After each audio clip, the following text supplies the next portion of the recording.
7 fakta menarik tentang Presiden Soeharto. 1. Sosok Presiden Soeharto. Soeharto merupakan jenderal kelahiran Kemusuk, Yogyakarta, pada tanggal 8 Juni tahun 1921. Ayahnya seorang petani dan juga pembantu lurah dalam pengairan sawah desa yang bernama Kertosudiro. Sedangkan ibunya bernama Sukirah. Soeharto resmi menjadi anggota TNI pada tanggal 5 Oktober tahun 1945. Setelah peristiwa G30 SPKI pada tanggal 1 Oktober tahun 1965, Soeharto mengambil alih pimpinan Angkatan Darat. Beliau juga dikukuhkan sebagai Pangat. Jenderal Soeharto ditunjuk sebagai Pangkopkamtib oleh Presiden Soekarno. 2. Mendapat julukan The Smiling General. Presiden Soeharto juga mendapat julukan The Smiling General atau Jenderal yang tersenyum. The Smiling General bahkan menjadi judul buku biografi mantan Presiden RI, Soeharto, yang ditulis Oge Ruder, penulis asal Jerman Barat. Julukan itu pun melekat pada sosok Soeharto dan populer di dunia internasional karena raut mukanya yang khas dengan senyuman. 3. Soeharto enggan menjadi presiden. Pernahkah kita berpikir jika Soeharto sangat berambisi menjadi presiden? Buktinya, begitu Bung Karno lengser ia pun cepat-cepat dilantik menjadi kepala negara. Mungkin kesannya sangat ambisius. Tapi justru Soeharto sempat mengatakan jika dirinya enggan menjadi presiden. Kabarnya memang beliau enggan menyematkan gelar presiden kepada dirinya. Kendati demikian, beliau mau untuk menjalankan tugas kepresidenan.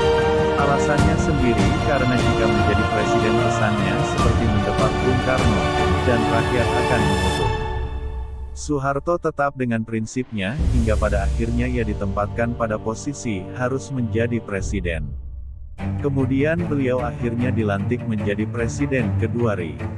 Uniknya, meskipun sempat tak mau jadi presiden, ia menjadi seorang presiden yang menjabat paling lama, yaitu 32 tahun. 4. Tanzania pernah tak akui Soeharto sebagai presiden. Lengsernya Bung Karno menjadi hal yang mengejutkan. Tak hanya bagi rakyat Indonesia, namun juga dirasakan oleh dunia. Sosoknya yang sangat karismatik dan penting itu selalu menjadi sorotan dunia. Begitu jabatan Bung Karno lengser dan digantikan Soeharto, beberapa negara tak mengakui presiden kedua ini, dan tetap menganggap putra sang fajar adalah kepala negara NKRI. Seperti yang dilakukan oleh Tanzania, Menteri Kabinet Presiden mereka pernah tak mengakui Soeharto. Saat itu seorang pejabat bernama Muhammad Yasin yang akan ditugaskan untuk jadi duta besar di Tanzania. Tapi, dia ditolak mentah-mentah lantaran surat pengantarnya ditandatangani oleh Soeharto, bukan Soekarno. Yasin sudah menjelaskan jika terjadi pergantian presiden, namun pihak Tanzania bersikukuh menolak Soeharto. Hingga akhirnya setelah proses birokrasi yang rumit Yasin pun bisa bertugas. 5. Menantang Sylvester Stallone. Soeharto dikabarkan sempat menantang si Rambo alias Sylvester Stallone. Bukan untuk berduel atau tembak-tembakan, tapi untuk bermain golf. Saat itu Sri tengah berkunjung ke Indonesia untuk membuka salah satu restoran. Di saat bersamaan, kebetulan Presiden Soeharto tengah senggang, akhirnya bertemulah kedua orang ini. Kemudian Soeharto menantang Sri untuk bermain golf sebanyak 19 set. Lucunya, meskipun saat itu sang presiden kedua ini sudah lumayan usul, tapi ia mengalahkan Stallone dengan telak. Sang Rambo ini pun mengakui kehebatan Pak Harto, kemudian dari mulutnya terlontar satu pujian, "You are the best player." 6. Cerutu dan mood. Tak hanya hobi mancing dan menembak, Soeharto juga sangat menggemari cerutu. Dalam setiap kesempatan, sang presiden pasti akan menyedot cerutu. Uniknya dari hobi sang presiden ini, yaitu seseorang bisa menebak moodnya dari cara Soeharto menyedot cerutu tersebut. Menurut Jenderal Rudini, seorang mantan Kepala Staf Angkatan Darat yang juga jadi teman dekat Soeharto, ketika sang presiden menyedot cerutu sambil jalan mondar-mandir, maka ia sedang dalam mood yang bagus. Sebaliknya, ketika Soeharto menyedot cerutu sambil menunjukkan muka tak menyenangkan, maka ia sedang dalam kondisi yang tidak bersahabat. 7. Sesajen.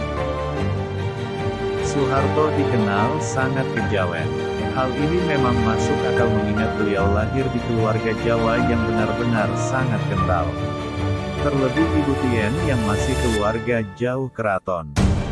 Dengan latar belakang seperti ini, tak heran jika dalam kesehariannya, praktik-praktik Jawa masih dilakukan oleh keluarga Soeharto.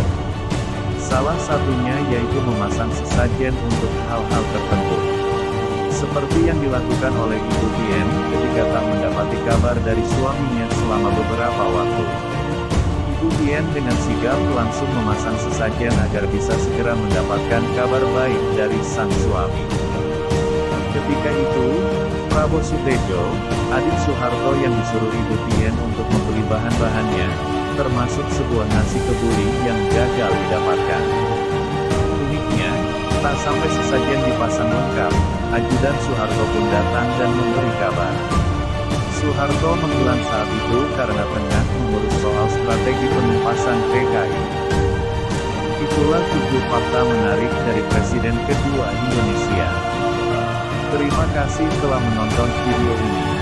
Jangan lupa like, comment, and subscribe.